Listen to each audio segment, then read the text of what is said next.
You're listening to Skeptoid. I'm Brian Dunning from Skeptoid.com. Why musical aliens probably use the same scale we do.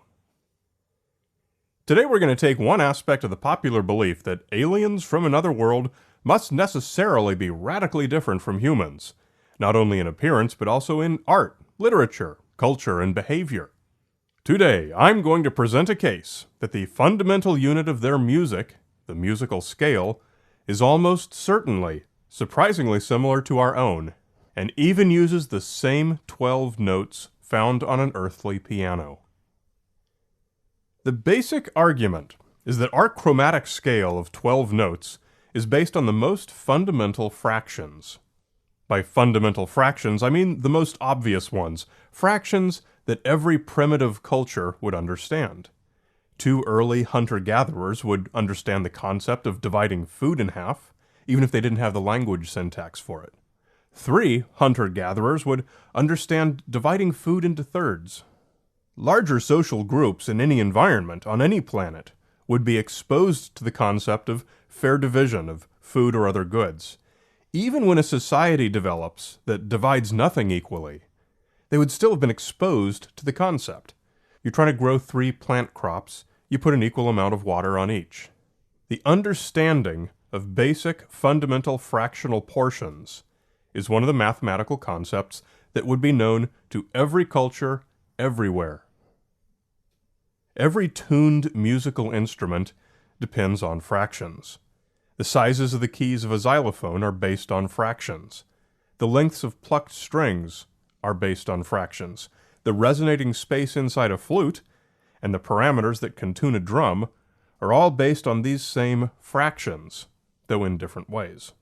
So although any individual primitive musician who builds his own instrument might create a scale of notes unlike that of any other musicians, it would be those musicians using the common fractions whose work would be recognizable and repeatable by others. Thus, the music most likely to gain widespread acceptance across diverse segments of a population is probably going to be based on fundamental fractions. By extension, it is equally probable that music from different planets will also be based on the same fraction-based chromatic musical scale. How does dividing the day's gathering of berries among 3 primitive foragers translate to a universal chromatic scale? On Earth, we trace this tradition back to Pythagoras, the Greek polymath, who absolutely did not invent the system, but was the first to devise the mathematics that describe it, or at least the first whose work survived and was popular enough to be known for it. It was understood in China at least 2,000 years earlier. So how exactly does one turn fractions into music? Well, much of this may be very familiar to many listeners, but there is a twist that many of us may not be aware of. We begin with a string of a given length that we can pluck and produce a tone. The most basic fraction we can apply to this string is 1/2. Imagine a guitar and you put your finger down on the fretboard half of the way down the length of the string, and you pluck it again, producing a higher tone.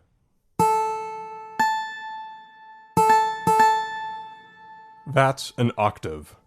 If our original note was an A at 440 Hz, this higher note with the string half as long would also be an A, with exactly twice the frequency, an A at 880 Hz.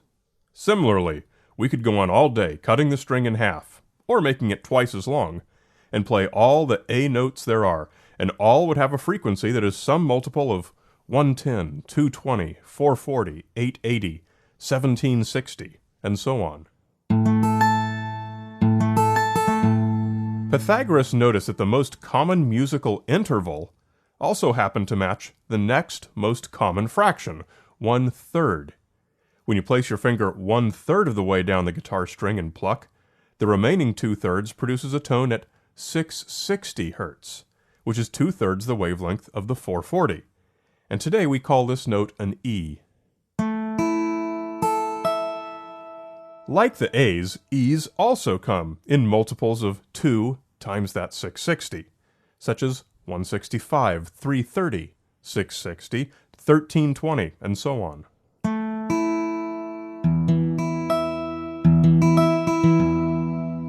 This interval between one note and another formed by shortening the string by 1/3 is called a perfect fifth, which is defined as two tones having a frequency ratio of 3:2. Pythagoras repeated this again, taking 2/3 the length of his E string to go up another perfect fifth and produce a B at 990 Hertz.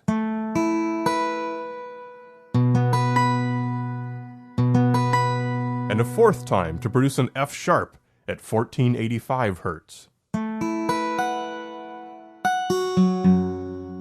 And a fifth time to produce a C sharp at 2227.5 Hertz. Once he had these 5 perfectly calculated tones in hand, Pythagoras discovered that he could play almost any popular song. A scale consisting of these 5 notes is called a pentatonic scale. You're already familiar with the pentatonic scale. They're the black keys on a piano. Go to any piano and play anything you want using just the black keys, and you're playing Pythagoras' pentatonic scale, all based on that super simple fraction, 1/3. Music from every populated region on Earth has been found to use the pentatonic scale. Other systems also existed here and there, and some musicians also tweaked the notes in the pentatonic scale a bit. But that pure pentatonic scale is the one that became the universal musical language on Earth, all stemming from 1/2 and 1/3. By the same inescapable progression by which the concepts of 1/2 and 1/3 permeated every society on Earth, we can reasonably expect that the pentatonic scale will be found in every musical society anywhere in the universe. But there are still some gaps between the 5-note pentatonic scale and the 12-note chromatic scale. On the piano, these gaps are the white keys. But notice 2 things. There are more white keys than black keys, and the black keys come in a group of 3 and a group of 2. The groups being separated by 2 white keys, whereas the individual black keys are separated by only 1 white key. This is because that pentatonic scale covers enough of the keyboard to allow you to make great music, but it does not completely cover the entire frequency spectrum with evenly separated intervals. Pythagoras decided to keep going, to continue splitting off 1/3 of every string to create a new musical note. His 6th note was a G sharp. His 7th note was a D sharp.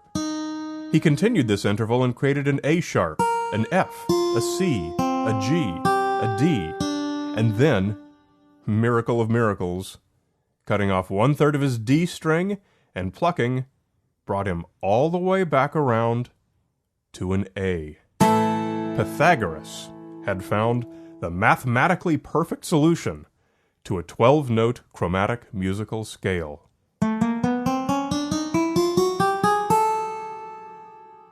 Now, I know some of you are screaming at me and tearing your hair.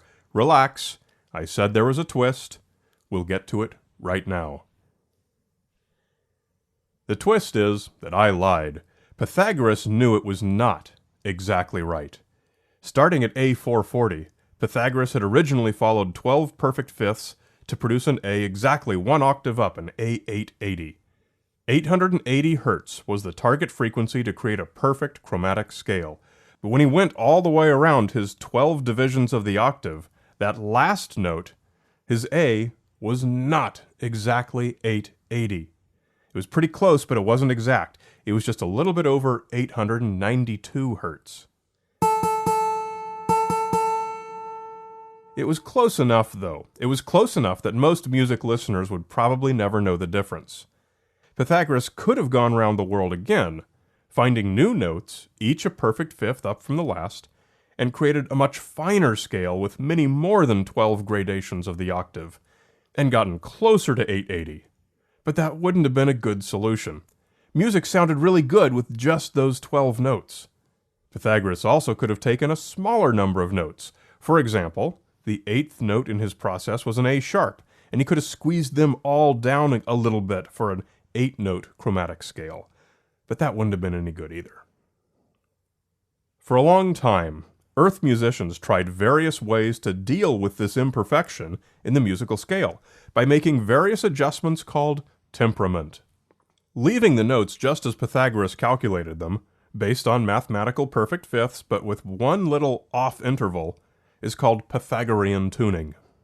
A temperament called just intonation was developed where all the notes were jostled around just a tiny bit, such that they were related by frequency ratios that could be expressed using whole numbers that were as small as possible. An important development was well temperament, popular in the 18th and 19th centuries, which brought everything closer into line and allowed songs to sound good when played in any key, but with enough variation that the same song, played in the same mode, would have a slightly different feel when transposed to a different key. Today, nearly everything is based on equal temperament, where the intervals between all adjacent notes are exactly the same, which is 2 raised to the power of 1/12. Might aliens have taken a different option than Pythagoras did to resolve the fault in the scale? Certainly. But 12 notes is a great number. The 12-tone diatonic scale, and the pentatonic scale as well, are in the same ballpark as the number of digits on human hands, which makes an instrument easy to handle. It's a good ballpark, and the next higher round the world of perfect fifths starts to get out of control. My bet is they would have stopped within one round of where Pythagoras did.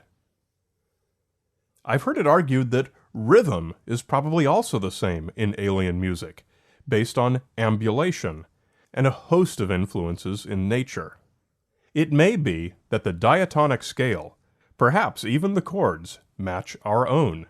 Steven Spielberg's Close Encounters of the Third Kind certainly portrayed such a parity.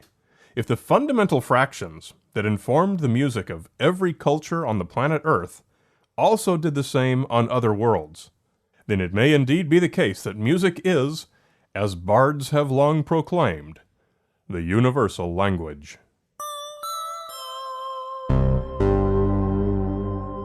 If you ever want to verify or track down anything that I say on the show, come to the transcript for each episode on Skeptoid.com, and you'll find complete references and further reading suggestions if you want to know more about it.